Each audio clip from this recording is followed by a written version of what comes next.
Palakkad election മറ്റ് പാർട്ടിയുടെ അല്ലെങ്കിൽ കോൺഗ്രസ് പാർട്ടിയുടെ അത്രയും തന്ത്രങ്ങൾ മെനയാൻ നമുക്ക് സാധിച്ചിട്ടില്ല എന്നുള്ളതാണ്. പക്ഷെ അവരുടെ തന്ത്രം അത്ര വലിയൊരു തന്ത്രമൊന്നുമല്ല, വളരെ ചീപ്പായിട്ടുള്ള തന്ത്രമായിരുന്നു. അത് നമ്മൾ മനസ്സിലാക്കണം. പക്ഷെ നമ്മളും അതുപോലെ ചീപ്പാകേണ്ട സ്ഥലങ്ങളിൽ ചീപ്പാകണമെന്നാണ് എൻ്റെ ഒരു അഭിപ്രായം. അവരൊക്കെ പറഞ്ഞുകൊണ്ടിരുന്നത് ഓരോ വീട്ടിലും കയറി, പ്രത്യേകിച്ച് മുസ്ലിമായിട്ടുള്ള ആളുകളുടെ വീട്ടിലൊക്കെ കയറിയിട്ട് പറഞ്ഞത് BJP വന്നു കഴിഞ്ഞാൽ ഇവിടെ ഭയങ്കര പ്രശ്നമാണ്, നിങ്ങൾ കരുതുന്ന പോലെയല്ല, നിങ്ങൾക്കറിയാലോ BJP വന്നു കഴിഞ്ഞാൽ എന്താണ്ടാവും, മണിപ്പൂരിലും മേലെ അവസ്ഥയായിരിക്കും ഇവിടെ പാലക്കാട് എന്നൊക്കെ പറഞ്ഞ് ഒരുമാതിരി ആളുകളെ ഭയപ്പെടുത്തി ചീപ്പ് നാടൻ കളിച്ചിട്ട് കയറിപ്പോന്നതാ. CPM വോട്ട് ചെയ്താ CPM BJPന്റെ എന്താ പറയാ ടീം തന്നെയാണെന്നൊക്കെ പറഞ്ഞിട്ടാണ് ആളുകളെ CPM കൊടുക്കേണ്ട വോട്ട് പോലും എന്താ പറയുക കോൺഗ്രസിലോട്ട് കൊണ്ടുവന്നിട്ടുള്ളത്. അപ്പോൾ തന്ത്രമാണ്, തന്ത്രം മെനയണം. അതിന് നമ്മൾ എന്താ പറയാ മാന്യത കാണിച്ചിട്ട് കാര്യമില്ല. അവിടെ എലക്ഷൻ എന്ന് പറയുന്നത് ജയിക്കാൻ വേണ്ടിയുള്ള കളിയാണ്. അവിടെ തന്ത്രങ്ങൾ മെനയുമ്പോൾ അത് ആജാതി തന്ത്രങ്ങൾ മെനയണം. സന്ദീപ് വാര്യർക്ക് പൊട്ടൻ ലോട്ടറി അടിച്ച മാതിരിയാണ്. സന്ദീപ് വാര്യർ നിങ്ങളിതിൽ കൂട്ടിയേ വേണ്ട, അവന്റെ കെയർ ഓഫിൽ ഒരു വോട്ട് പോലും പോയിട്ടുണ്ടാവില്ല. ഞാൻ ഉള്ള കാര്യം പറയാം. അതിന് നിങ്ങൾ എത്ര വാശി പിടിച്ചിട്ടും കാര്യമില്ല. സന്ദീപ് വാര്യരുടെ അത്രയും അടുത്ത സുഹൃത്തുക്കളായിട്ടുള്ള ആളുകൾ പോലും സന്ദീപ് വാര്യന്റെ ഈ വാക്കും കേട്ടിട്ട് കോൺഗ്രസിന് കൂട്ടിത്തീരുന്നില്ല. അത് വേറെ കാര്യം. അവരുടെ നാട്ടിൽ തന്നെ ആളുകൾ തന്നെ അംഗീകരിക്കുന്നില്ല, പിന്നില്ല പുറമുള്ള ആളുകൾ. അപ്പൊ അത് വെറും വീമ്പറച്ചിലാണ്. അതിപ്പോ ജയിച്ചപ്പോ ഉണ്ടായ ഒരു വീമ്പറച്ചിൽ. നേരെ മറിച്ച് തോറ്റിരുന്നെങ്കിൽ അവിടെ സന്ദീപിന്റെ അവസ്ഥ വേറെയായിരുന്നു. അതുകൊണ്ട് അത് നിങ്ങൾ മൈൻഡ് ചെയ്യണ്ട. അപ്പൊ സന്ദീപ് പോയതുകൊണ്ട് BJPയുടെ വോട്ട് മറിഞ്ഞു എന്നല്ല. സന്ദീപ് പോയത് നമുക്ക് നഷ്ടം തന്നെയാണ്. അതെങ്ങനെയാന്ന് വെച്ചാൽ അവന്റെ നാവ് നമുക്കൊരു നഷ്ടമാണ്. ഞാൻ ആദ്യം പറഞ്ഞിട്ടുണ്ട്. സന്ദീപ് വാര്യർ എന്ന് പറയുന്ന വ്യക്തിയുടെ നാവ് അത് നല്ല എന്താ പറയാ പ്രയോഗം നടക്കുന്ന നാവാണ്. അപ്പൊ ആ നാവ് നമുക്കെതിരെയാകുമ്പോൾ എന്താ ഉണ്ടാകാൻ പോകണമെന്നുള്ളത് ഞാനിതിന് മുമ്പേ സൂചിപ്പിച്ചിട്ടുണ്ട്. എന്റെ ഒരു ഫേസ്ബുക്ക് പോസ്റ്റിലൂടെയൊക്കെ ഞാൻ സൂചിപ്പിച്ച വിഷയമാണ്. അത് ഞാനിതിനെ കുറിച്ച് ബേജാറായതുകൊണ്ടോ നിങ്ങൾ ബേജാറായതുകൊണ്ടോ കാര്യമില്ല. ഇതൊക്കെ താല്പര്യത്തിരിക്കുന്ന ഒരു ബേജാറാവേണ്ട കാര്യമാണ്. അപ്പൊ അവരത് ശ്രദ്ധിച്ചിട്ടുണ്ടാവില്ല, അല്ലെങ്കിൽ അവർക്ക് അത് അത്രയും തോന്നിയിട്ടുണ്ടാവും. ബട്ട് പിന്നെ ദൈവമായിട്ട് ചാനൽ ചർച്ചയിലൊക്കെ പോയിട്ട് ഡിബേറ്റിന് പോകുമ്പോൾ നല്ല കെൽപ്പുള്ള ആളുകളെ പറഞ്ഞയക്കും വേണം. അത് വേറെ കാര്യം. ഇതൊക്കെ ഉള്ളതാ, ഇതൊന്നും നമ്മൾ വെറുതെ പറയുന്നതല്ല. ഇതൊക്കെ കേൾക്കും. ഇന്നലെ എന്നെ യൂട്യൂബിൽ നിന്ന് ഏതൊരുത്തം കമന്റ് ഇട്ടിരിക്കുന്നു, ഈ കോൺഗ്രസിന്റെ അടുത്ത് പൈസ വാങ്ങിയിട്ടാണ് പ്രവർത്തിക്കുന്നത് ഞാൻ.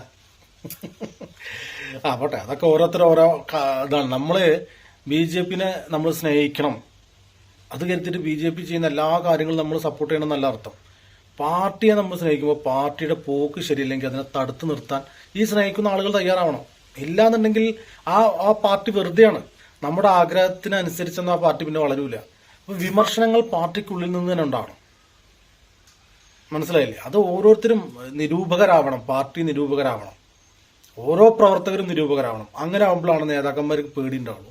നേതാക്കന്മാർ പറയണ മുഴുവൻ റാമൂളി കേൾക്കുന്ന അണികളാണെങ്കിൽ തീർച്ചയായിട്ടും അത് ആ രീതിയിലോട്ട് പോവില്ല. അല്ലെങ്കിൽ പിന്നെ അത്രയും ഭരണമൊക്കെ പിടിച്ച് ഇവിടെ സീറ്റിംഗ് ആയിട്ട് നിൽക്കുന്ന ഒരു പാർട്ടിയാണ് CPM പോലെ കോൺഗ്രസിനെ പോലെയൊക്കെ. പക്ഷെ BJP അങ്ങനെയല്ല. BJP ഓരോ തെറ്റും ഓരോ ഇലക്ഷൻ കഴിയുന്തോറും ഓരോ തെറ്റുകൾ തിരുത്തപ്പെടേണ്ട പാർട്ടിയാണ്. കാരണം ഇപ്പോഴും നമ്മൾ മുന്നോട്ട് വന്നിട്ടില്ല, ബിഗ് സീറോയിൽ നിൽക്കുകയാണ്. തിരുവനന്തപുരം ആകുണ്ടായിരുന്നൊരു സീറ്റ് പോയി, പിന്നെയുള്ളത് ഇപ്പൊ തൃശ്ശൂരാണ്. അത് പിന്നെ നോക്കണ്ട. അപ്പൊ BJP ഇന്നും ആ നിൽക്കുന്ന സ്ഥലത്ത് നിൽക്കുകയാണ്. അപ്പൊ അവിടുന്ന് മേലോട്ട് ഉയരണമെങ്കിൽ എന്ത് ചെയ്യണം? നമുക്കുള്ളിൽ തന്നെ നിരൂപണങ്ങൾ ഉണ്ടാവണം. നമ്മൾക്കുള്ളിൽ തന്നെ നമ്മൾ ചർച്ച ചെയ്യണം. എന്താണ് പ്രശ്നം, എവിടെയാണ് പ്രശ്നം, ഇത് നമ്മൾ ശ്രദ്ധിക്കണം. നമ്മൾ തിരുത്തേണ്ടത് ഏത് നേതാക്കന്മാരെയും നമ്മൾ തിരുത്തണം. അത് നമ്മുടെ പഞ്ചായത്ത് തലത്തിൽ നിന്ന് അങ്ങോട്ട് തുടങ്ങുക. ആ തിരുത്തല് ശരിയാവും, പാർട്ടി ശരിയാവും, തീർച്ചയായിട്ടും ശരിയാവും. മനസ്സിലായി? റാമൂളി കേൾക്കാതെ തെറ്റ് കാണുമ്പോൾ കൈ ചൂണ്ടി സംസാരിക്കുക. അതെന്തിനാ അങ്ങനെ ചെയ്തു, അത് ശരിയല്ലല്ലോ, അത് നമ്മുടെ പാർട്ടിക്ക് അനുയോജ്യമായിട്ടുള്ള കാര്യമല്ലല്ലോ, അത് നമ്മുടെ പാർട്ടിയെ തളർത്തുന്ന കാര്യമല്ലേ എന്ന് ചോദിക്കാൻ നിങ്ങൾ ഓരോരുത്തരും ഇവിടുത്തെ സാധാരണ BJP പ്രവർത്തകർ തയ്യാറാവണം. എന്നാൽ മാത്രമേ ഈ പാർട്ടി മുന്നോട്ട് പോകൂ. നേതാക്കന്മാർ വരും പോകും. മനസ്സിലായി? എത്ര നേതാക്കന്മാർ വന്നു, എത്ര നേതാക്കന്മാർ പോയി, അടുത്ത ആൾ പുതിയ ചാർജ് എടുക്കുന്നു. BJP എപ്പോഴും ആ തട്ടിൽ തന്നെ. അതിന്റെ ഒരു ഉയർച്ച കിട്ടുന്നില്ല. അപ്പൊ എന്താണ്? തന്ത്രങ്ങൾ മെനയുക തന്നെ വേണം. തന്ത്രം എന്താണ് എന്നുള്ളതാണ് ആദ്യത്തെ കളി. ഇപ്പൊ കോൺഗ്രസ് ചെയ്തെന്താണ്? BJP അവിടെ വരാൻ പാടില്ല. അതിനെന്താ വഴി? ഇവിടുത്തെ മുസ്ലിങ്ങളെ പേടിപ്പിക്കുക. മുസ്ലിങ്ങളുടെ വോട്ട് ഏകീകരിച്ചു കഴിഞ്ഞാൽ ഇപ്പൊ CPM പോണ വോട്ട് പോലും കോൺഗ്രസിന് കിട്ടിക്കഴിഞ്ഞാൽ ഈസിയായിട്ട് ജയിക്കാൻ പറ്റും എന്നുള്ളത് അവർക്കറിയാം. അതിനെന്താണ് വഴി? ആ തന്ത്രം അവരുപയോഗിച്ചു. മനസ്സിലായ? അതവരുപയോഗിച്ചു. പക്ഷേ BJP കിട്ടേണ്ട വോട്ട് എങ്ങനെ കിട്ടിക്കണം എന്നുള്ള തന്ത്രം മെനയാൻ നമ്മൾ മറന്നുപോയി, അല്ലെങ്കിൽ ആ തന്ത്രത്തിൽ നമ്മൾ പൊട്ടിപ്പോയി. അതാണ് ഉണ്ടായത്. അല്ലാതെ വേറൊന്നുമില്ല. ഇപ്പോൾ കോൺഗ്രസ് ഭരിച്ചിട്ട് ഇവിടെ മലമറിച്ച് കൊടുത്തിട്ടൊന്നുമല്ല കോൺഗ്രസിന് വോട്ട് കിട്ടിയത്. കോൺഗ്രസ് ഇവിടെ നഗരസഭയൊക്കെ ഭരിച്ചുകൊണ്ടിരുന്ന ടീമിൽ എന്തുണ്ടാക്കിയ പാലക്കാട് എന്നുള്ള നമുക്കറിയാം. എന്ന് കിട്ടിയതാണ് ഈ പാലക്കാട്. കന്യാകുമാരി കൊടുത്തിട്ട് പാലക്കാട് വാങ്ങിയത് നമ്മൾ. അന്ന് മുതൽ പാലക്കാടായിട്ട് എൻ്റെ ഓർഡറാണ്. അതിലൊരു മാറ്റമില്ല. അപ്പോൾ BJP ഒരു 5 കൊല്ലം ഭരിച്ചത് കൊണ്ടോ 10 വർഷം ഭരിച്ചത് കൊണ്ടോ ആ ഒരു രോഷമാണ് എന്നൊന്നും പറയുന്നതിൽ അർത്ഥമില്ലെങ്കിൽ അതുണ്ടാകും, ഇല്ല എന്ന് ഞാൻ പറയുന്നില്ല. പക്ഷേ ഇവരെങ്ങനെ കയറി, അതവർ നല്ല രീതിയിൽ വർഗീയത ഉപയോഗിച്ചാൽ കയറിയത്. പച്ചയ്ക്ക് പറഞ്ഞ വർഗീയത, പച്ച വർഗീയത. ഹിന്ദുത്വവാദികൾ വന്നു കഴിഞ്ഞാൽ നിങ്ങൾക്ക് സർവ്വനാശമാണ്. മണിപ്പൂരിലെ അവസ്ഥ നിങ്ങൾക്ക് അറിയോ? ഇപ്പൊ വഖഫ് ബോർഡിന്റെ വിഷയത്തിൽ കണ്ടില്ല, വഖഫ് ബോർഡിന്റെ സ്വത്ത് പോലും തിരിച്ചെടുക്കാൻ ഇവർ സമ്മതിക്കുന്നില്ല. ഇതൊക്കെയാണ് മനസ്സിലായോ? ഓരോ മുസ്ലിങ്ങളുടെ വീട്ടിലും പോയിട്ട് ഇവർ ചർച്ച നടത്തിയത്. STP എന്ന് പറയുന്ന പാർട്ടിയുമായിട്ട് ചർച്ച നടത്തി, വെൽഫെയർ എന്ന് പറയുന്ന സംഘടനയുമായിട്ട് പാർട്ടി ചർച്ച നടത്തുന്നു. ഇവരൊക്കെ വോട്ട് ഏകീകരിച്ചുകൊണ്ട് ഈ പറയുന്ന കോൺഗ്രസിലോട്ട് പോയി. പക്ഷെ നമ്മളുടെ ഏകീകരിക്കാൻ നമുക്ക് പറ്റില്ല എന്നുള്ളതല്ലേ നമ്മുടെ തെറ്റ്. അതിന് നമ്മൾ തന്ത്രങ്ങൾ മെനഞ്ഞില്ല എന്ന് പറയുന്നത് എന്താണ് തെറ്റുള്ളത്? തന്ത്രം മെനയണം, ചാണക്യനാകണം. അതിന് കഴിയാത്തവര് ഈ പരിപാടിക്ക് നിൽക്കരുത്. CPM നിങ്ങൾ ശ്രദ്ധിച്ചിട്ടുണ്ടാ? CPM പൊട്ടുന്ന് കരുതുന്ന ഇപ്പൊ ചേലക്കര ഉദാഹരണം എടുക്ക്. ചേലക്കരയില് ഇവർക്ക് എന്തെങ്കിലും ചെയ്തു കൊടുത്തതായിട്ട് എനിക്ക് തോന്നുന്നുണ്ട്. ചേലക്കരയിൽ അവിടെ എങ്ങനെ എത്രയും ഏകദേശം 50,000 ചില്ല ലീഡ് പിടിച്ചത്? അതാണ് പാർട്ടിയുടെ തലപ്പത്ത് നിൽക്കുന്ന ആളുകൾ. അത് ഇതിനായിട്ട് ഒഴിഞ്ഞു വെച്ചവരാണ്. അവർ ചില സാധനങ്ങൾ കാണിക്കും. ഒരു ക്യാപ്സൂൾ എന്ന സാധനം നമ്മൾ കളിയാക്കാറില്ല എപ്പോഴും. ക്യാപ്സൂൾ കിട്ടിയോ എന്നുള്ളത്. ആ ക്യാപ്സൂളാണ്. അതാണ് തന്ത്രം. പച്ച നുണയായിരിക്കും പറയുന്നത്. പക്ഷെ അത് ആളുകളോട്ട് വിശ്വസിപ്പിക്കാൻ സാധിക്കുന്ന തരത്തിൽ അത് മെനയും. ആ മെനച്ചിലാണ് അതിന്റെ പോയിന്റ് കിടക്കുന്നത്. അത് മെനയാ അറിയുന്നവന്മാര് പാർട്ടിയിൽ വേണം. പാലക്കാട് കോൺഗ്രസ് മെനഞ്ഞു. 10-18,000 വോട്ടാ ലീഡ്, ഞെട്ടിപ്പോയ ലീഡ്. രാഹുലിനെ നിങ്ങൾ പ്രതീക്ഷിക്കുന്നത് അത് വ്യാജനായിട്ടില്ല രാഹുൽ, അങ്ങനെ വേണം പറയാൻ അല്ലേ? വ്യാജ വോട്ട് അവിടെ നടന്നിട്ടുണ്ടാവില്ലേ? ഇല്ല നിങ്ങൾ വിശ്വസിക്കുന്നുണ്ടാ? ഇതൊക്കെ സംഭവിക്കും. ഇത് ഇലക്ഷനാണ്. ഇലക്ഷൻ ആകുമ്പോൾ നമ്മൾ മര്യാദരാന്മാരായിട്ട് ഇരുന്നിട്ട് കാര്യമില്ല. നമ്മൾ എത്ര ചീപ്പാവാൻ പറ്റുമോ അത്രയും ചീപ്പാവണം. അതിനോടൊപ്പം തന്നെ എത്ര നന്നാവാൻ പറ്റുമോ അത്രയും നന്നാവണം. ഇത് 2 മാനരസങ്ങൾ അവിടെ അങ്ങനെ മാറി മാറി വരണം. ചീത്തയാകേണ്ടടുത്ത് ലോ ക്ലാസ് ആവണം, ആയിട്ട് അത് ഇങ്ങോട്ട് വാങ്ങണം. അവർ ചെയ്തു, അവർ വിജയിച്ചു. അല്ലാതെ ഇപ്പൊ രാഹുൽ ഇവിടെ പ്രധാനമന്ത്രി ഇരിക്കുന്ന ആളൊന്നുമല്ല ഇത്രയും ഭൂരിപക്ഷത്തിന് ജയിച്ച് കയറാൻ. അല്ലെങ്കിൽ പിന്നെ ഗണ്ഡി കുടുംബത്തിൽപ്പെട്ടവനൊന്നുമല്ലല്ലോ. ഈ രാഹുൽ എന്ന് പറയുന്ന വ്യക്തി പാലക്കാട് വന്നിട്ടാണ് ആദ്യമായിട്ട് ചന്ദനക്കുറി ഇടാൻ തുടങ്ങിയത്. അത് കണ്ടപ്പോൾ സരിനും ചന്ദനക്കുറി ഇടാൻ തുടങ്ങി. ശ്രദ്ധിച്ച BJP ഉണ്ടായ കാലം മുതൽ ചന്ദനക്കുറിയും കുങ്കുമക്കുറി ഇട്ട് നടക്കുന്ന ആളുകളാണ് സ്ഥാനാർത്ഥികൾ. എന്നിട്ട് ഹിന്ദുക്കൾക്ക് അവർ ബോധിച്ചില്ല. കാരണം എന്താണ്? തന്ത്രം ചെയ്തില്ല. തന്ത്രമില്ല നമ്മുടെ കയ്യിൽ.